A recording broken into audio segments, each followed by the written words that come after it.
先，今日咧就由我帶大家睇靚盤啦。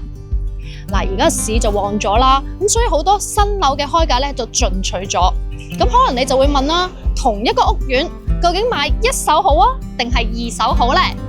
針對呢個問題，今日我就帶大家嚟到啟德呢度參觀啟德海灣一個兩房嘅單位，睇下咧睇完之後會唔會俾到啲意見你啊？跟我嚟啊！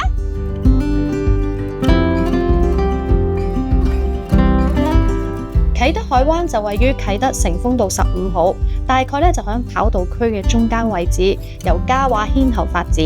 項目就分兩期嘅，總共咧有超過2100伙。第一期咧就提供1房到3房，其中2房嘅單位就佔超過50%。第一期就喺23年11月開價，上年3月開始交樓，而家二手尺價就大概係19000至到25000。二期就提供咗開放式至3房嘅單位，當中主打嘅咧就係1房到2房嘅單位，而關鍵嘅日期咧就係今個月月底。發展商喺今年4月推出咗首張價單，折實平均尺價就接近24000，首輪開售160伙，一日都賣咗成80%㗎，反應都唔錯㗎。今日我哋就嚟到第一期，參觀一個位於中低層嘅2房單位，面積咧就接近440尺，業主咧係喺上年3月一手買入，而家咧就以21000蚊放租。一入門口咧，呢度就係玄關位，不過呢度就冇預設鞋櫃，所以住戶咧就要諗下計仔，究竟點樣放鞋啦。咁而左手邊呢一度咧就係一個高身嘅雪櫃，連接住開放式嘅廚房。呢度咧就有齊電子煮食爐、焗爐同埋洗衣機。客飯廳嘅面積咧就大概170尺，開側市正。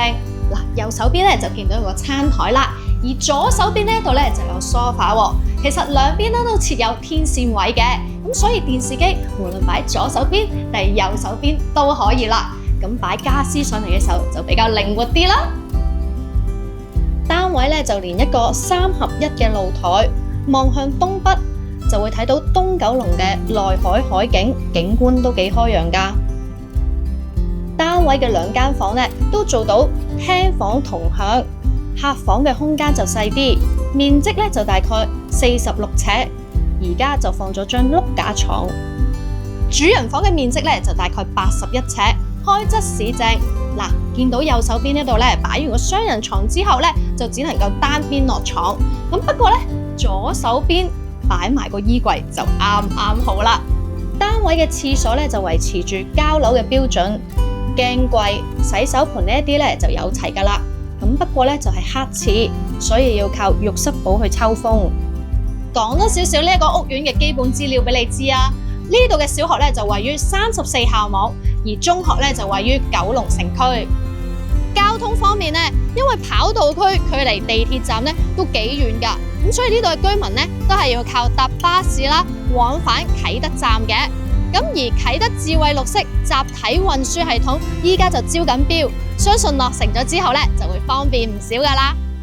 單位咧就睇完啦，咁而家咧啟德海灣2期就仲賣緊嘅，唔知可唔可以俾到啲意見大家參考一下呢？歡迎下面留言話我聽啊！嗱，入伙會繼續帶大家走勻全香港，發掘更加多嘅靚盤嘅，咁所以咧記得 like 我哋嘅 Facebook page 同埋 subscribe 我哋嘅 YouTube channel 啦，咁就唔會錯過最新嘅資訊啦。今集嘅時間又差唔多啦，我哋下集再見啦，拜拜。